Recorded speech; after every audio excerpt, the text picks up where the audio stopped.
Broadcasting live from the Capital OTB studios, this is Racing Across America with Seth Merrow. We would like to thank Woodbine for their sponsorship of this program and some of the other programming and events here at Capital OTB. Woodbine's 2023 Thoroughbred Stakes program has more than $17 million in purses, including 39 graded stakes, 5 Grade 1 events, and 2 $1 million classics, the King's Plate and the Woodbine Mile. Woodbine, now through December, great racing north of the border.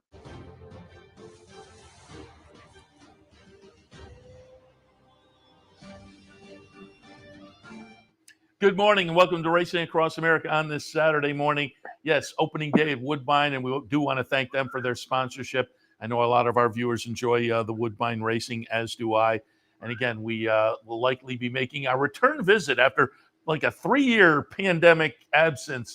Expect to be up there for the Woodbine Mile in September. Really looking forward to it because we always have a great time up there. And we'll talk Woodbine. We'll get to that in a moment. But do want to alert you a little bit later on in the program. We'll talk some OAKLAWN with Nancy Holthus. They have a nice day down there with the OAKLAWN handicap and a nice little 3-year-old stake that has a win and you're in component to the Preakness.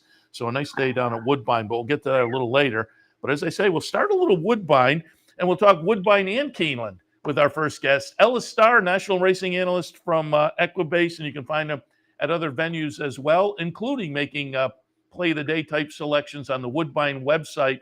But he has a nice little article up on the Woodbine website talking about handicapping early in the meet. And I said it earlier on the handicapping show, Woodbine is similar a little bit also to Finger Lakes over the years. A lot of the outfits, when the season ends, they go to the sidelines and the horses get a little break and don't come back until the season starts the next year. And so the handicapping at the beginning of meets like that is maybe a little bit intriguing and different. Ellis, as I say, wrote an interesting article you can catch on the Woodbine website, and we'll talk a little bit about it this morning. Ellis, good morning. Good morning, Seth. Good morning, racing fans. Yeah, it's very cool that Woodbine asked me to do this. And it's unique this year. I mean, because this is the second or third year of Turfway's new TOTE, which is upgraded and such big fields, and also Gulfstream's second year of their TOTE full year they had. And so not a lot, but a number of horses wintered at Gulfstream and Turfway. And so you've got horses not only have been off that stable at Woodbine, have been off since November, December, but you've got horses that have been running at Gulfstream and Turfway. And so it becomes unique to kind of figure out, okay, what horses fired well off that layoff last year at Woodbine, the fate at Woodbine, but then also what the plans were by the trainers that took horses to Turfway and Gulfstream this winter, and were they just staying in shape? Did they do well? And so it creates a unique mix, which made writing the article so fun. It can be found on woodbine.com under the news tab. It's just called How to Handicap and Bet Woodbine's New Season. And I kind of just outlined what I think the important things were, so with some pictures from past performances that people can use looking at the races the opening couple of weeks when they're only running 5 and 5.5 on the TOTE, no turf yet, no longer races, and what to eliminate as well as what to pick. And I saw you mention it in the article, and I mentioned it earlier as well. Traditionally, a lot of outfits will take that time. At the end of the meet, the horses get to lay up a little bit and don't come back until the beginning of the meet. But as you said, there have been some outfits that have gone south, particularly this year. Marty Drexler's down there. Kevin Attard had horses. Josie Carroll with a few at some venues. So those horses will come up with maybe a little bit of fitness edge. But when you're handicapping, and you mentioned it, and I've talked about this when I've done handicapping at Woodbine this time of year also, you're either looking for those horses that come up and already have a little fitness, or look in the PPs for horses that have done okay off a layoff before.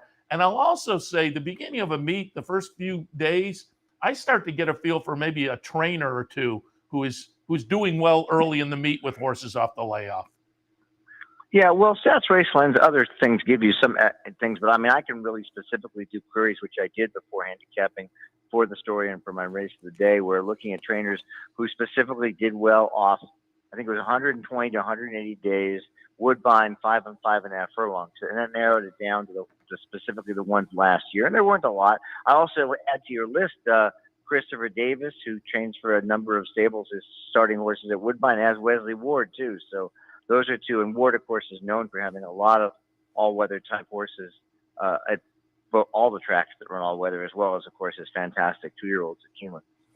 And I will note that, for folks who maybe don't play Woodbine a lot, you will find a lot of familiar names up there, particularly a friend of ours. We always have him sit in with us when we're doing the shows up on the backstretch at Saratoga, Mark Casse. And they announced the Sovereign Awards the other day, which are the Canadian equivalent to the Eclipse Awards. The Trainer of the Year last year, Mark Casse, I think it was like his 16th Sovereign Award. He has such a big stable, of course, and he winters in Florida where his farm is, and then brings them up and Lobber ready to go. But he runs so many horses there. He's so good for Woodbine racing. Yeah, no question about it. And that, as I say, the number was astonishing to read what he had done. And I'll also note for folks who don't follow Woodbine, and I'll ask you if you have some fun with it, because I jump in every once in a while. They have the 20-cent pick plays, and you would think that's going to suck the value out of it. But if you play a 20-cent pick 4 and you can get a horse in there, a horse or two with a little bit of a price, you still get a decent little payoff. Oh, everything's fantastic. I actually play the super high 5 once the pool gets up to something there, because you can even not it's a jackpot bet, but you can even hit the 5 and hit for $500, $600, $700 on a $24 bet. And the last race of the card, and it's usually a full field of cheap maiden claimers or something like that. But boy, is it fun to handicap and take a shot for $20 going for a few hundred. If you're right, 4,000 or 5,000. Yeah, and with the smaller increments on their plays, you can put together a decent-sized ticket for, as you say, a reasonable amount of money. So it's fun. Let's see if we can help people have some fun today and take a look at a couple of races up at Woodbine. The 6th race today, optional claimer with the non-winners in one condition, 5 furlongs is the trip. And man, as I looked around this field, it's kind of fun. First of all, speaking of familiar names, Wesley Ward has Gaverny in here, coming off a start on the synthetic at Turfway. Kevin Attard, a horse that had been racing at the fairgrounds this winter, Basalt Street. Dakota, I think, is interesting. That one hasn't been seen since the end of the season. Diamond Crush, the same. Those are coming off layoffs. But I pulled up a replay of Bada Swing, the number 12 horse, Barbara Minshaw trainee. This is going back almost a year. The 1st of May last year. Bada Swing's the number 3 horse here in this replay. Gets it done pretty nicely in a career debut. But again, kind of going back to what we were talking about, winning in the first start of the career is essentially winning off a layoff. So this horse has already done it. So Bada Swing to me was a little bit interesting in here. What did you see in race number 6 this afternoon? Yeah, I can't argue. I mean, course cost $160,000 as a yearling at Keeneland in 21. Certainly, I think you got a lot of issues when you look at a race like this with horses that are coming back fresh, not the ones that have wintered, like I said, at Turfway or Gulfstream. And the ones that are coming back fresh, if they showed any speed at all, they're going to be just gunning for the lead. And I got 4 here that gun for the lead. Gaverny, who you mentioned, for Wesley Ward, the 9 Mitzi, 8 Gaverny, the 9 Mitzi, the 12 you mentioned, Bada Swing, the 13 Forest B if draws in. So I went looking for stalkers, and I landed on 3. And this is my race that they play, which people can get by going to woodbine.com and clicking on wagering, and my name is on there. And you can also do it if you follow me on Twitter at UberCapper. I'm going to start with the 3 Fire and Spice. 2 wins in 5 seconds, so not as many wins as we'd like, but still 6 for 7, first or second, 2 wins in 4 seconds on the synthetic. And those were all at Gulfstream. Horse had been running since last December 2021 and run very well in many races at this level, maybe stuck at the level 4 seconds in 5 races at the 5 furlong trip on turf or on all weather, but gets Hernandez and has the right style to be getting first run on this. The best race came when stalking at 5th in the early stages off of 22 1/4, which you'll probably get today. She will, and run well. Then you got a couple prices. The 4 Trading Bay just outside. This is the deepest closer in the field, and if they sizzle early, this horse may be able to get up a decent price. 8-1 morning line comes in with a 59 flat, best of 48, 5 furlong work. I like good workouts. I don't, as I said in my article, I don't discount slow workouts, but I love fast workouts. And this horse says this horse is in form. Ran fourth in the 2022, not debut, but June to October, but won from December 21 to April 22 in that layoff last year with S1 Floros, who's riding today. So that's a pattern I really like at 8. And then one horse to throw in for the exacta box, the 7 Old Blondie, opening at 20 to 1. Not bad. 5 for 12, first or second on the all-weather. Been off since November. Again, a great race last year on the comeback, October to April. Won by a half a length, 7 to 1 at the one lower allowance level.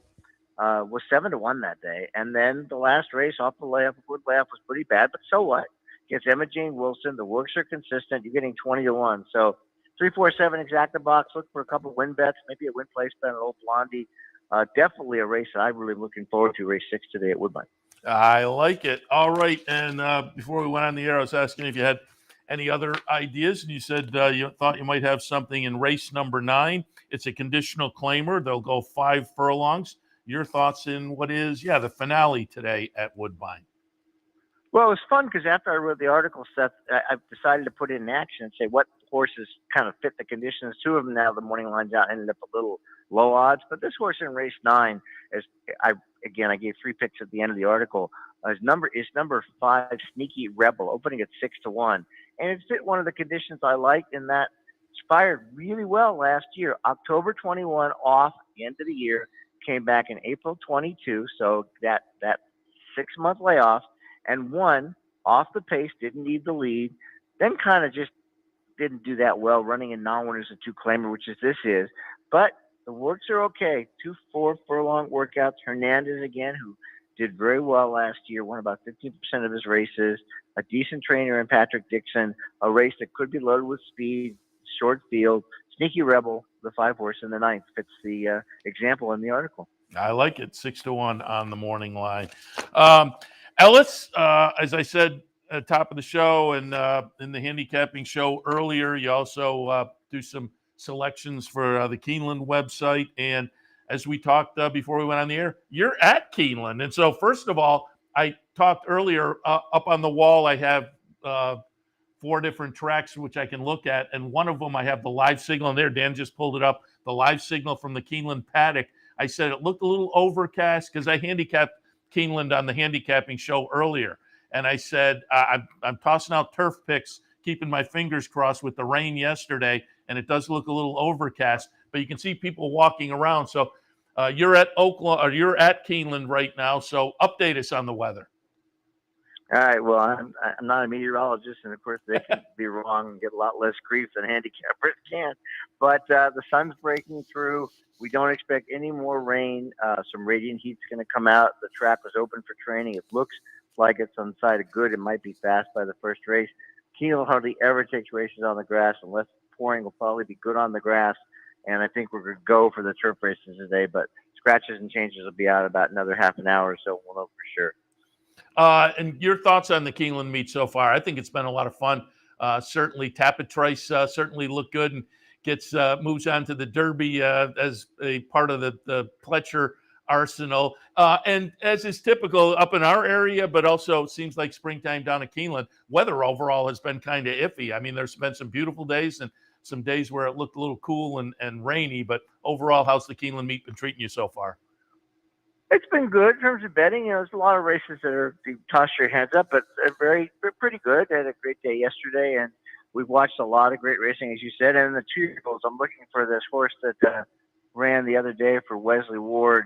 I believe it was on Thursday.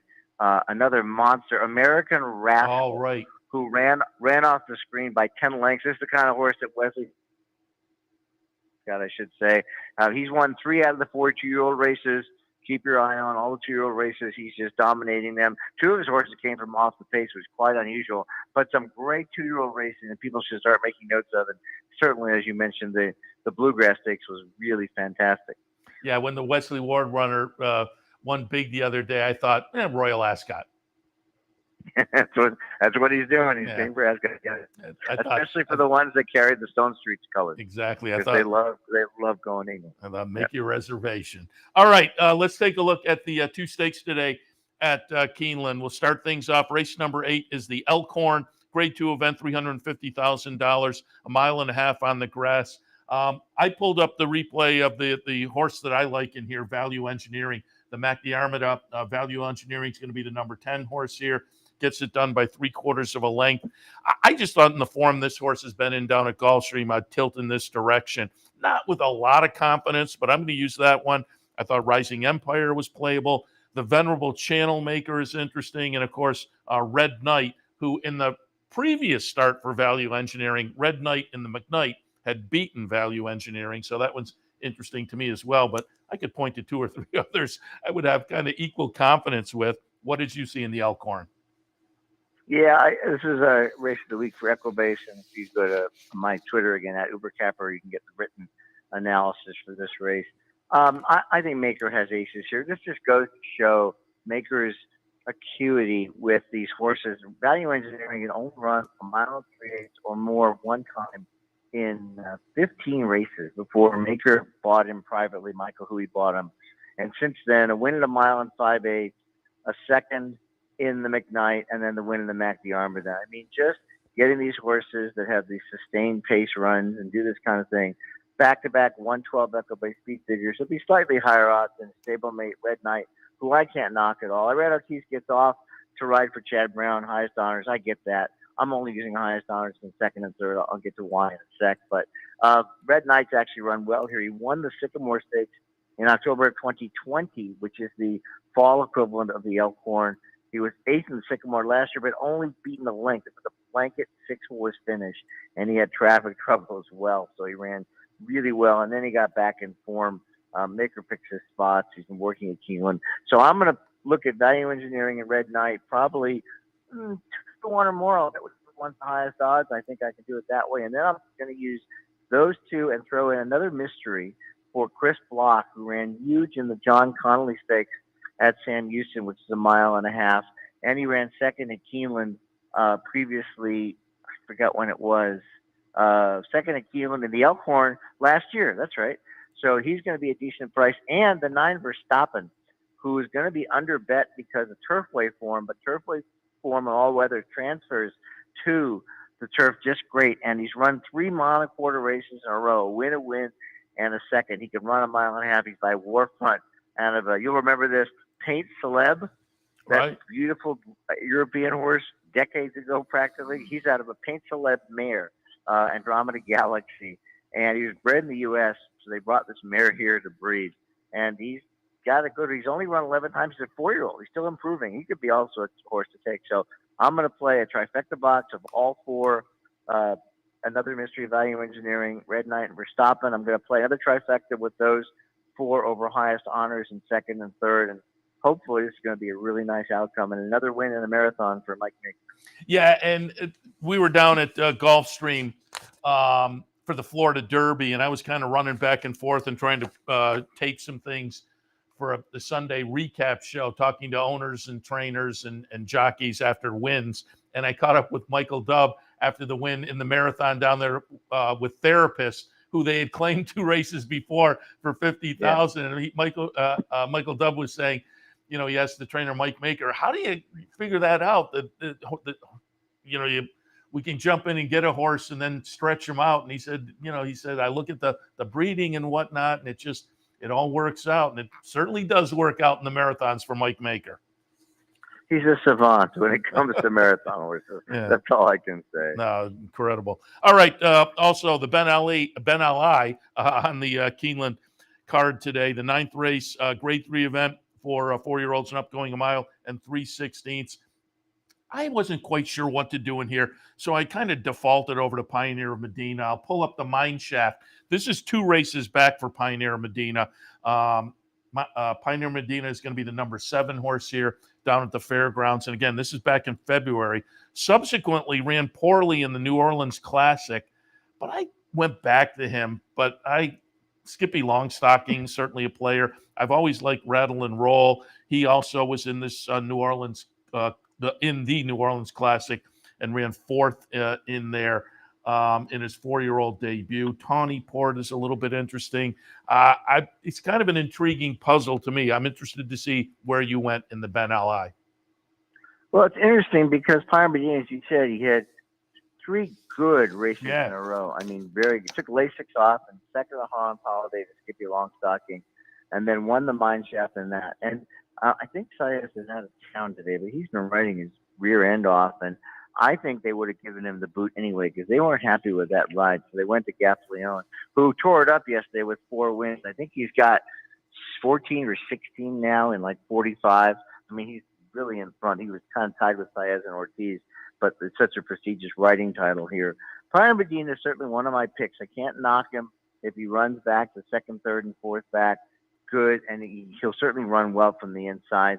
And the favorites give you Longstocking. He's won 2 out of 3, a little overmatched in the Pegasus to Art Collector. I don't think he's good at 9 furlongs. He won the West Virginia Derby. I call it mile 3/16 9 furlongs, by the way. He was 5th in the Preakness, of course, but he's run 2 out of 3 good races with Irad, who's riding here. But if I'm looking at the horse's best races, and again, I'm going to reference the Echo-Based Speed Figure only last after I look at those races that are representative today. Skippy Longstocking's got a 105 from the Harlan Holiday, a 106 from the Challenger. Tyron Medina's got a 102 from the Harlan Holiday, a 109 from the Mine Shaft. And then I look at Trademark.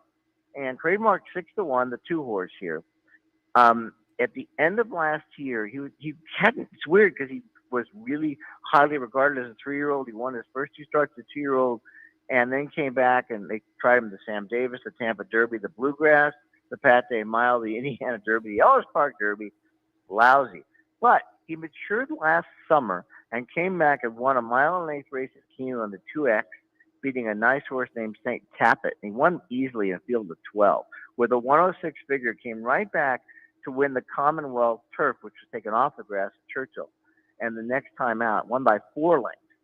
And then he was off for the winter. I think that comeback on March 11th in the Challenger this year was just that, just a comeback. It didn't mean a thing. They were pointing to this all along. They're waiting to get back to Keeneland. Vicky Oliver is doing it. Rafael Beirano or her have had a pretty good year. They're down at Okalawn. And I got a feeling Trademark, if he runs back to his race at Keeneland last fall, could post a mild upset here. So I'm betting him to win, and I'm going to play an exacta and trifecta box with Pioneer Medina, Trademark, and Skippy Longstocking. One thing I want to say is Rattle and Roll as the second choice in the morning line at 3-1, and I just think that's a bad morning line because he won the Oklahoma Derby in his last 2 races, the Marathon on Breeders' Cup Undercard, the Grade 2, and then the New Orleans Classic. He didn't show anything in either race. I can't bet a horse off of those 2 races. Yeah, as you're saying that, I'm looking at that 3-1. I totally agree with you. That's a little short. I think the betting public will shy away based on. I like your pick though, a Trademark. I mentioned earlier, Vicky Oliver is one of those trainers I always look at as maybe potentially having a little price here and there, particularly down in Kentucky. So I like the pick there. Ellis, before I let you go, any Derby thoughts? Forte, Practical Move, Angel of Empire. I caught a little of that one in the future pool at 38-1. So I'm looking at a little Angel of Empire. Tap it twice, certainly. And I'm curious what you make of. I think the betting public is going to use a little of that Derma Sotogaki, the Japanese horse. I think that horse will take a little action. Derby thoughts? Well, the Japanese horse, first of all, I'm hoping, no, it's not going to happen. I'm hoping Mandarin Hero gets in and we have 3 Japanese horses because he ran so well. Totally agree. His only race in the San Diego Derby. It's just unfortunate that I hope, but he has to get some defections. But look, Rich Strike got in last year, so who knows if Mandarin Hero is one of the 2 AEs, I'll be rooting for him. Hopefully, not that somebody gets hurt, but maybe someone decides at the last minute they don't want to go. Look, Tapit Trice's race was a little tough. He can come back, but it was a tough battle. The Forte's race was much easier. He took, really got floated out. Mage should improve. I always say that horses that have finished second in the preps get underbet. Mage is very interesting.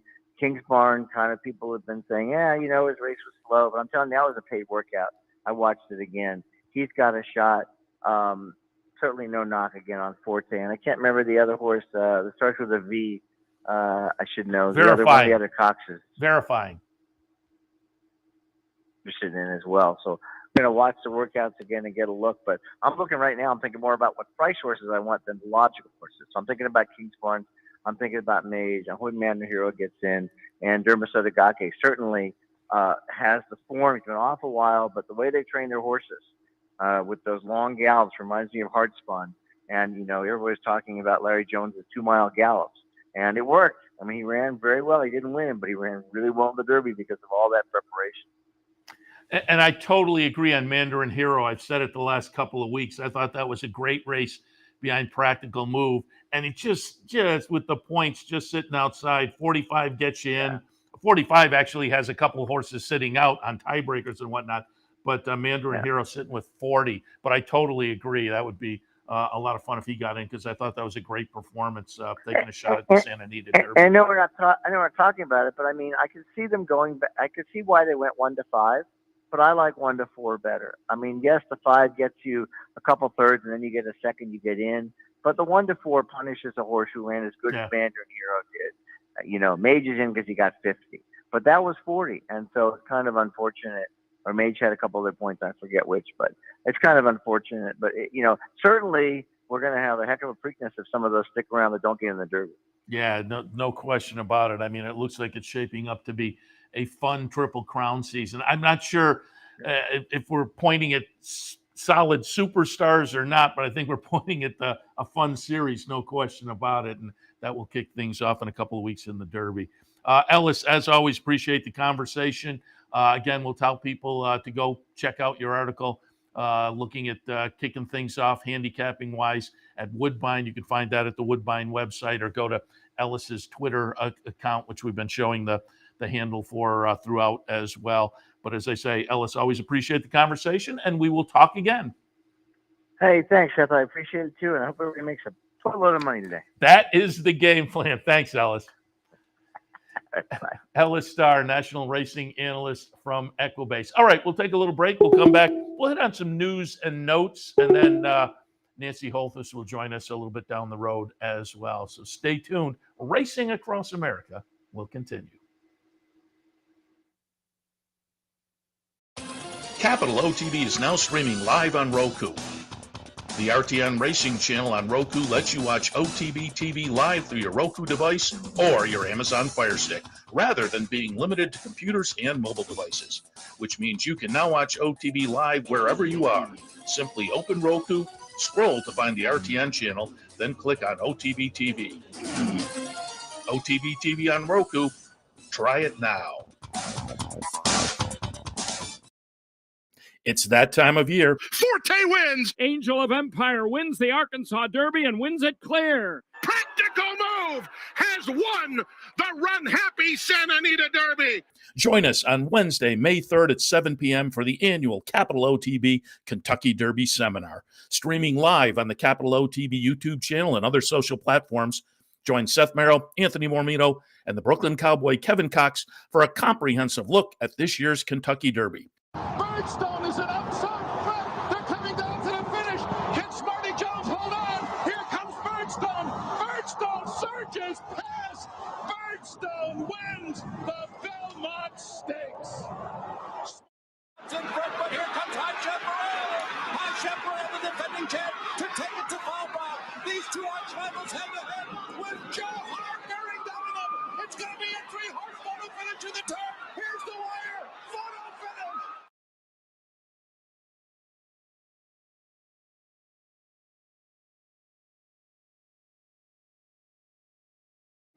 Welcome back. Have a few minutes before we get to Nancy Holthus, and I had pulled up some video that was available. Our friend Jenny Reese always does a great job working for the Kentucky Horsemen's Association when there's big action in Kentucky, and in a couple of weeks there is very big action in Kentucky.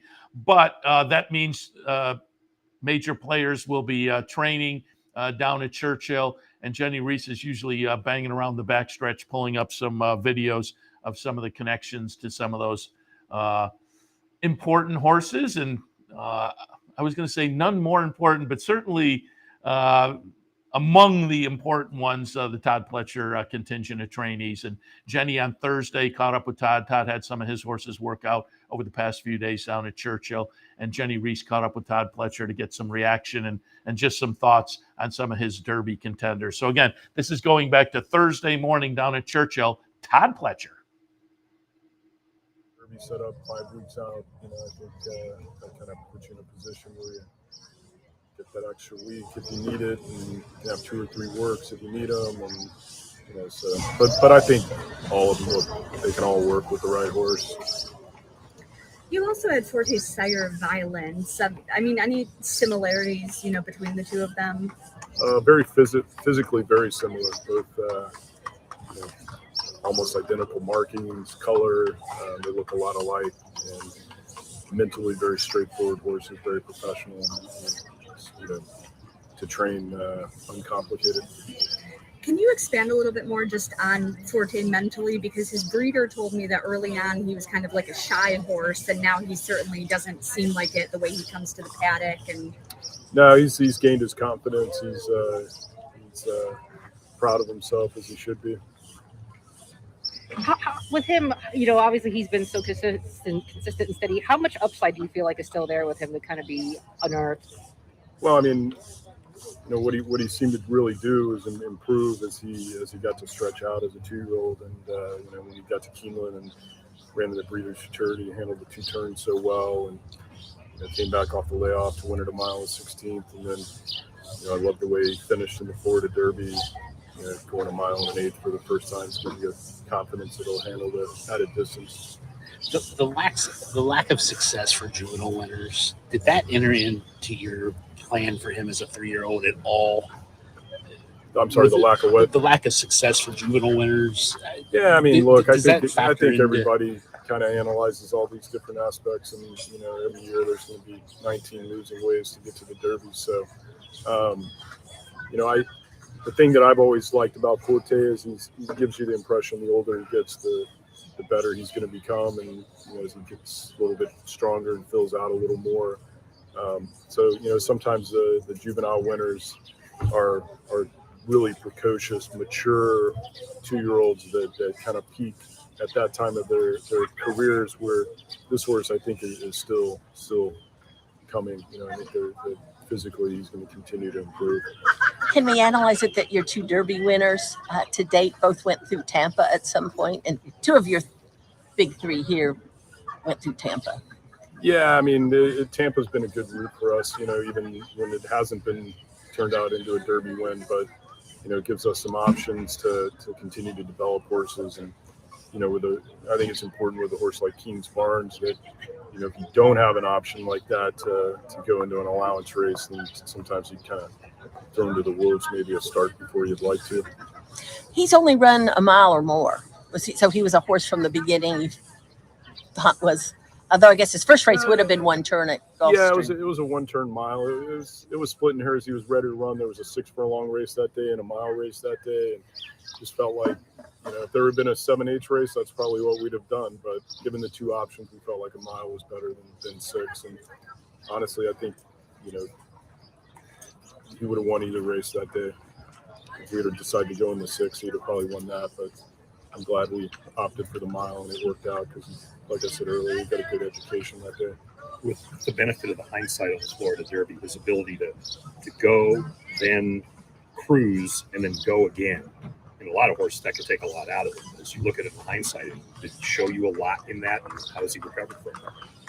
Yeah, I mean, we thought on paper there wasn't a lot of speed in the Louisiana Derby. We wanted to come out and be forwardly placed. If we made a comfortable lead, that was fine. If we were stalking someone else, we were okay with that. There was a brief moment going into the first turn where it looked like the outside horse was going to clear him, and then suddenly he switched leads, and he found himself a length in front and got an uncomfortable rhythm, and seemed like he was traveling well throughout. I could tell when he got to the far turn and switched leads, he kind of surged again, and just kept going. So it was a comfortable trip for him. He got into a good rhythm and a favorable pace scenario, but he delivered, and he kept finishing, and the final 8th of the mile was very good.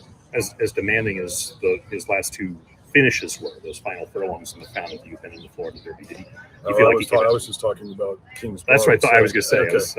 Okay. I'm sorry. I was talking about mixing. Yeah, no, I mean, I think Forte. I think it's underappreciated sometimes. You know how difficult it is to win from the post that he did in the Florida Derby, and you know, he had a lot to do coming by me at the 8th pole, and I didn't think he could get up in time to win, much less win by kind of a comfortable length with his ears pricked.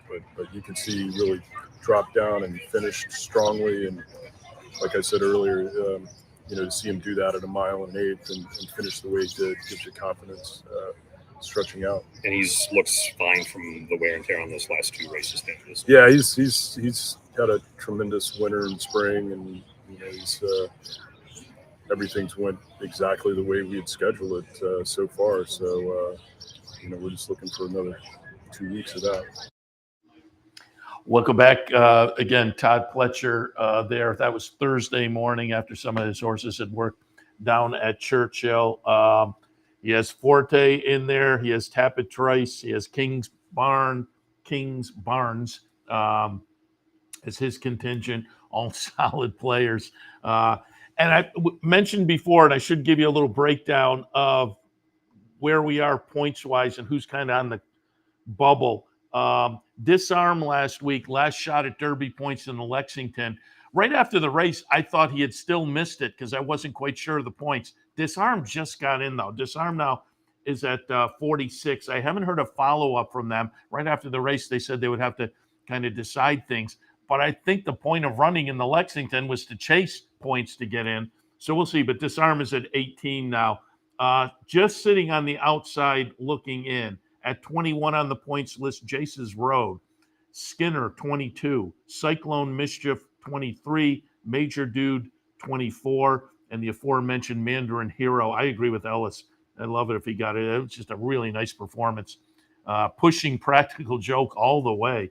Mandarin Hero, the Japanese horse, is at 25. So would need some things to fall his way as far as the points list. So we'll see. But the horses that have made it in so far, you know, normally you can go down the list, and particularly as you get down further, you start to feel, oh, there's some horses that got in on points that maybe others would be better. I don't know. There aren't a whole lot in here that I would count out necessarily. You know, I'm not saying they're likely winners, but I wouldn't necessarily be shocked. I wouldn't be shocked as last year's winner, certainly. All right, we'll take a break. When we come back, Nancy Holthus will join us. We'll take a little look at OAKLAWN for this afternoon. Stay tuned. What if there was a way to become a better horse player, to have a better knowledge of the game, to be more successful? What if there were a way to take what you've learned, what you know, and make better decisions, better choices? In horse racing, knowledge is a powerful tool. Race results and replays, past performances and live streaming, wagering from all your digital devices. Capital OTB. Become a better horse player.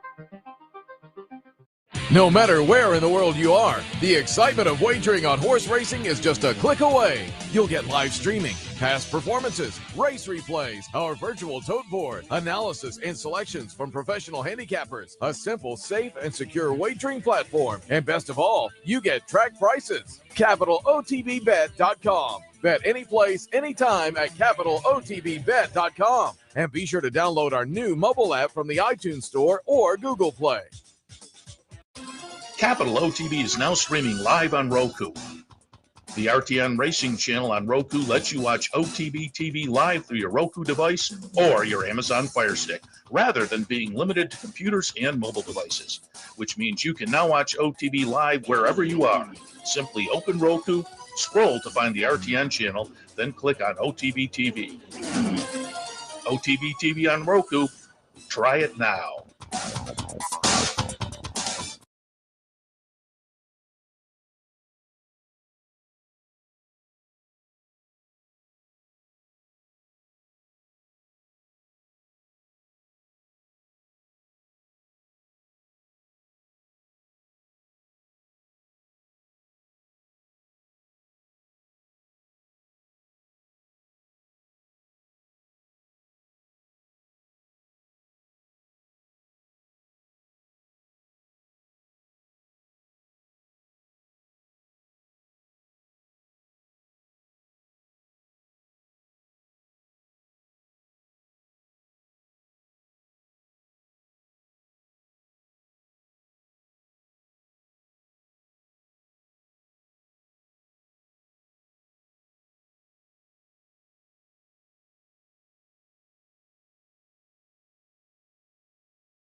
As promised before the break, we are joined now by our friend Nancy Holthus from OAKLAWN Park. Another nice day down at OAKLAWN. Last week it was the Apple Blossom. Today, the OAKLAWN Handicap, and a nice little 3-year-old stake as well that could play into the Preakness. Nancy, good morning. Good morning. Thanks so much for having me. Always happy to have you. And I will say, I talked to Jim Byers last week, talking Apple Blossom and more. And I said, boy, you guys, early in the season, it seemed like you guys were snake bit as far as the weather. But about Arkansas Derby time, it seemed to change. And then I have the monitors up here on the wall in my studio. So earlier, we had the OAKLAWN signal, and I saw you doing your dawn at the Downs program with Maggie Wolfendale, and it looked like a gorgeous day down there this morning. Yeah, we got really lucky with some great weather today. It looks like Mother Nature has been very nice to us the last couple of days. Yeah. So somebody did a very happy dance the last couple of days. So very, very happy to have some beautiful sunshine and not much wind today. So very happy to report that. Yeah, as they say, it looked gorgeous. So we'll keep our fingers crossed that plays out through the afternoon. Before we get to this afternoon, I wanted to pull up a replay. As I say, we talked about the Apple Blossom last week, and I wanted to get your thoughts on it because I love the race. I was a little bit disappointed, though, because I'm a huge Clairiere fan, but given the performance in the Azeri, I had to go a Secret Oath last week, and it was a 4-horse field, which maybe is disappointing to people. But with Secret Oath and Clairiere having the potential to showdown again, it seemed like the opportunity was there for something special, and that's the way it played out. Hot and Sultry was the horse that was maybe going to steal it. Hot and Sultry did try to do that, but then Secret Oath took over, and Clairiere, we're watching the stretch run here. Clairiere puts on an incredible run down the stretch to get up. Chart margin is a neck. Again, it was only a 4-horse field, but this was kind of a classic. Your thoughts last week in the Apple Blossom? Yeah, it was inevitable, Seth, that, Hot and Sultry was going to go out and set the pace. And it really did set up perfectly for Clairiere the stretch. Not to take away anything from Secret Oath's battle that she put in, but a great ride by Tyler and Joelle. But ultimately, Clairiere was the better that particular afternoon.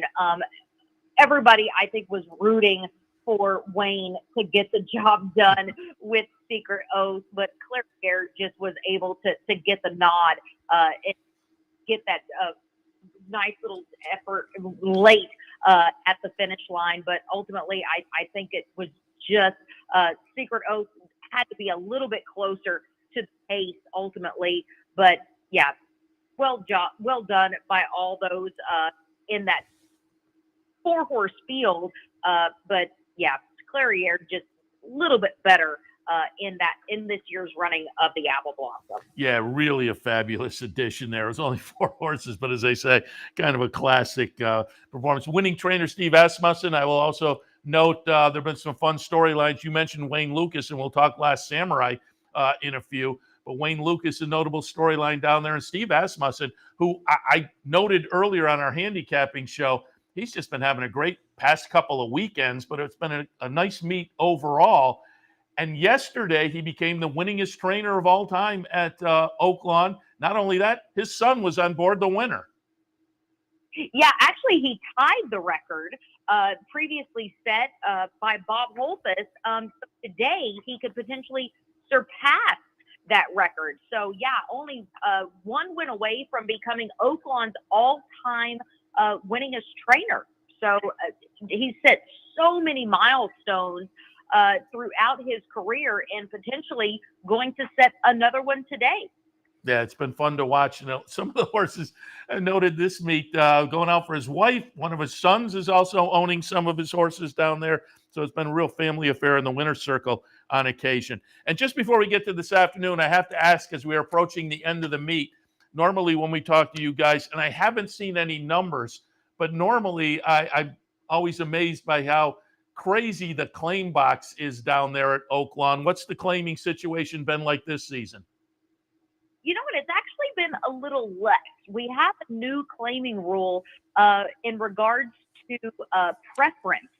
So when you do claim a horse, the owner gets a preference for next out that they do want to claim a horse. So the numbers are a little bit down this year because of that new rule. There's the hot box, the claim box is still very much hot and heavy, but because of that new rule, it is a little bit down this year. But still multiple shakes for multiple horses, but it is they are a little bit less this year. Yeah, interesting. All right, let's take a look at this afternoon. 3 nice stakes, and I kind of alluded to the 3-year-old stakes. There's one for the fillies, one for the boys, and we start things out. Valley of the Vapors, which I assume refers to Okalawn in some fashion, because the David Hill book was called Vapors, and so I'm assuming that's a reference to the area. But the Valley of the Vapors for the 3-year-old fillies going a mile. I took a little pop with Exponential Star. We're going to look at the win back on March 17th. Going to be the number 1 horse here, going out for a 10 strike, our friend Marshall Graham. I thought that one was interesting. Marlaza, Classy Bridget. What are your thoughts in the Valley of the Vapors? Yeah, the Valley of the Vapors does refer to the vapors from the natural hot spring. 10 strike has phenomenal meeting. Amazing horsewoman by Lindsay Schultz does take on stakes runners and test winners for the first time. Has broken from the rail in both career starts. Very impressive maiden score last out when stretching out to 2 turns for the first time. But it is hard for me to get past the number 2 Marlaza coming from the barn of trainer Brad Cox. I am going to go to the 8-5 favorite in here. Joel Rosario in for the afternoon also is one that takes on stakes debut here this afternoon. Looks to sit off the pace. A very impressive 3-length score last out as the favorite, and also finished in front of Stellar Lily last go, who breaks just to her inside last out. So confirmed at 2 turns. All 3 starts for Marlaza have been down to fairground, so also takes on the Oaklawn surface today for the first time, and returns after several works at Churchill Downs. So Marlaza, I think, looks to be a standout in the first running of the Valley of the Vapors. Yeah, as I say, I assume that was referring because the David Hill book, which great book on kind of the history and kind of the similarities between Oaklawn and Saratoga stand out in that book, the early casinos and the hot springs and whatnot. All right, let's move on to race number 10, the Oaklawn Handicap. And I mentioned it earlier, we were going to get a chance to talk about Last Samurai and the coach, who's had a great season so far down at Oaklawn, winning the Razorback and the Essex. And in fact, we're going to take a look at the stretch run of the Essex. Last Samurai is going to be the number 10.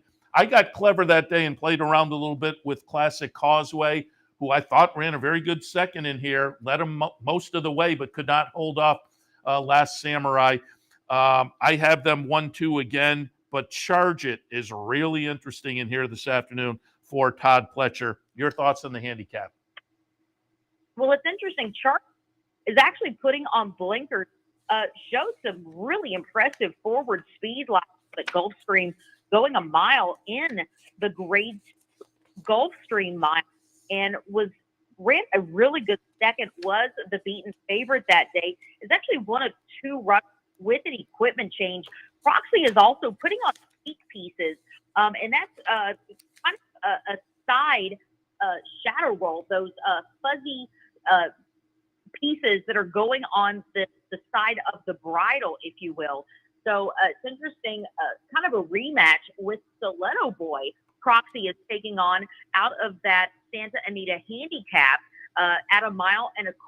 So kind of a rematch from Southern California. Last Samurai could become just the 3rd horse in Oaklawn's history to sweep the older 2-turn series. Really good numbers buyer-wise for Last Samurai. Has buyered in triple digits for the Razorback and the Essex. Last Samurai has really become a horse for course here at Okalawn. He is the defending champ in the Okalawn handicap. Won it last year while racing for Dallas Stewart, has been in the barn of Wayne Lucas and has done extremely well. I was joking in the winner's circle of the Razorback that he used the Pegasus, which he ran fourth, as a prep for the Great Razorback, and he's done extremely well, has trained forwardly since that win in the Essex, a very nice half mile on April 8th and 47-3. And Wayne has had a phenomenal meeting. They're kind of calling his revival. Horses are running very, very well for the barn. Expect a really big effort. Christian Torres, our leading rider, he's surpassed $5 million in earnings, on target to become the winningest earnings rider in Oaklawn's history. It's hard to say not to back a horse that has trained very well over the surface. They're certainly not going to make it easy because that there is a solid amount of speed in here. I like the post for Last Samurai, the defending champ, but I got to back Coach on this one. Last Samurai, I think, is going to be able to get it done today. Yeah, when a good horse is backed up by a fun story, and Wayne Lucas at the meet is obviously a fun story. That just makes it extra special. So looking forward to that. And I know with an early post time, you got to head to the pregame show, but just quickly, let's get a look at the Bathhouse Row. This is the one I mentioned earlier that has a Preakness win in your in angle for the 3-year-olds. And I said earlier, these are 3-year-olds who seem to show some promise and just didn't quite have enough promise to maybe continue on to Kentucky in a couple of weeks. But I think they're going to turn out, or some of them will turn out to be very nice ones as the year progresses. I pulled up the Rebel, and I think number 3, Red Route 1, making the big closing effort, is intriguing to me. Disappointed in the Arkansas Derby, but I'll look for a rebound. Victory Formation for Brad Cox, though, is threatening. Two Eagles River, Tappet Shoes. Fun race. What did you see in the Bathhouse? Well, it's interesting. I was a little disappointed, to be honest. Red Route 1 in Arkansas Derby, so they had numbers, and I thought he would show a little bit more. He did get away slow, but he kind of flattened out late. It almost kind of showed me, is he a better horse on the slot? Yeah. So, a little bit disappointed, to be honest. He does get Lasix today, but I backed him in the Arkansas Derby. I'm going to back off today. I was really impressed, though, by Victory Formation in the race last year in the Smarty Jones, and I was hoping they would run him back here at Okalawn, but they did take him to Fairgrounds at the Risen Star. He did not perform very well. He was the beaten favorite in the Risen Star. It was the other Cox contender, Angel of Empire, who really showed up and then went on to win the Arkansas Derby. And that actually turned out to be a big key race. Also, 2 Phils showed up in that mile and an 8th event.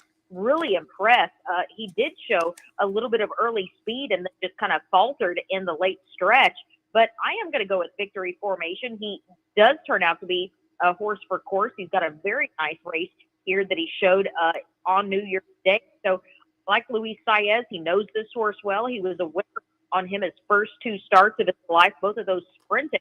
But Victory Formation, it is for me in that Bathhouse Row. And as you mentioned, it is a win and you're in for the Preakness. And also mentioning the Okalawn handicap, it's an automatic berth to the Pimlico Special. Oh, nice. I didn't realize that. Very nice. Nice stake schedule today down at Okalawn. And I say it to you all the time. I enjoy the Okalawn racing. I think you can find good value down there. That has continued this season. I will also commend you because, as I say, I have the monitor with various tracks here as I get ready to do my afternoon show. I watch you and Jim Byers do the pregame show. That's always a lot of fun. You guys give out good information. I'm sure that will continue today, so we'll send you off to your TV set to get ready for a big afternoon down at Okalawn, but we appreciate the visit. Absolutely. Thanks so much, Seth. Always appreciate the time. Thanks. Nancy Holthus from Okalawn. Again, really nice day today with the Okalawn handicap and those 2 3-year-old races as well, one for the fillies and one for the boys. So looking forward to a big day down at Okalawn. Otherwise, we are approaching the top of the hour. That means I have to wrap it up. Hopefully we gave you some good ideas all around. Opening day at Woodbine today. That should be a lot of fun. Some nice stakes action down at Keeneland, down at Okalawn. I'll be looking at New York racing as well when we come back in about an hour and a half or so with OTB Live for a Saturday afternoon. Do want to remind you once again, coming up in about a week and a half, it will be the annual Kentucky Derby Seminar, Wednesday, May 3rd at 7 p.m. I'll be in the studio here with Anthony Mormito and the Brooklyn Cowboy, Kevin Cox. You can see it here on the network and via Capital OTB's social media channels over on YouTube and beyond. So check us out going through a comprehensive look at the Derby this year on Wednesday, May 3rd at 7 p.m. Don't forget also, it's a Fan Appreciation Day at the Queensberry branch. If you're a patron up in that direction, we'd love to have you stop by so we can say thank you to you. The Fan Appreciation Days, food, vouchers, contest, always a lot of fun. So if you're up in that direction, stop by the Queensberry branch this afternoon for a Fan Appreciation Day. Otherwise, I'm just looking at my notes. I don't think I have anything left to go. So we'll wrap it up on this Saturday morning. Thanks for joining us as always. Really appreciate it. Again, we'll be back in about an hour and a half or so for OTB Live for a Saturday afternoon. I'm going to be looking at Okalawn, Keeneland, and Aqueduct, and we'll have some more action as well as it's a Saturday, and Saturdays are always a lot of fun with plenty of stakes action, and today is no exception. So wrapping it up, thanking you for watching Racing Across America, but don't go away because we'll be back in about an hour and a half or so with OTB Live. See you then. We would like to thank Woodbine for their sponsorship of this program and some of the other programming and events here at Capital OTB. Woodbine's 2023 Thoroughbred Stakes program has more than $17 million in purses, including 39 graded stakes, 5 Grade 1 events, and 2 $1 million classics, the King's Plate and the Woodbine Mile. Woodbine, now through December, great racing north of the border. You're watching OTB TV, a service of Capital Off Track Betting.